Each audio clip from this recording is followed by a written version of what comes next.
US President Donald Trump has made a pivot from American policy by meeting his Russian counterpart Vladimir Putin in Alaska this year. Trump is ready to meet Putin for a second time in Budapest. From Alaska to Budapest, what has changed?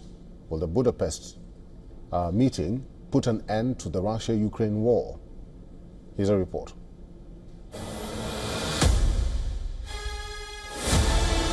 Timing is everything, especially when it comes to diplomacy.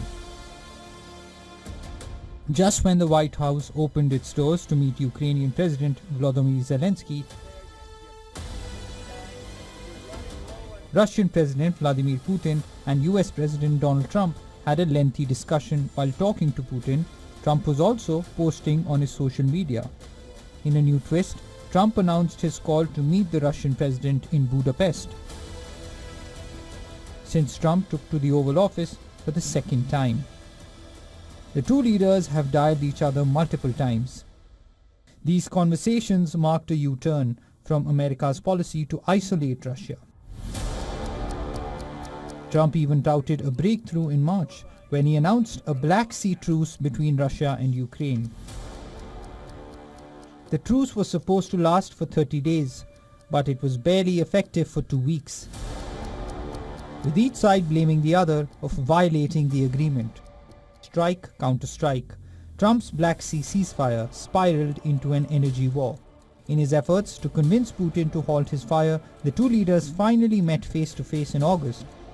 Red carpet welcome, a flypast of US fighter jets, and a warm handshake. After 7 years, Putin stepped on American soil. The summit that was supposed to last for 7 hours lasted only for over 2 hours. Trump said that there would be talks of land swapping. I was a little bothered by the fact that Zelensky was saying, well, I have to get constitutional approval. I mean, he's got approval to go into war and kill everybody, but he needs approval to do a land swap, because there'll be some land swapping going on. But the Alaska summit ended with no breakthrough, no announcements.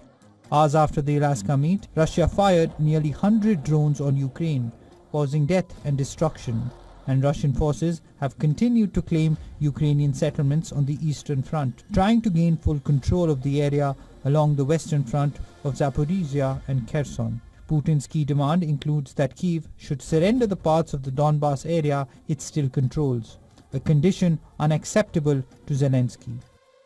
While Putin praises Trump's success on Gaza ceasefire, his next meeting with Trump will inevitably be compared to Alaska. Kremlin has offered no suggestion that it is willing to compromise. Despite mounting international pressure, with Ukraine knocking off 40% of Russia's fuel capacity, Putin remains resolute. It remains unclear how the Budapest meeting will put an end to a war that has been going on for over 3.5 years.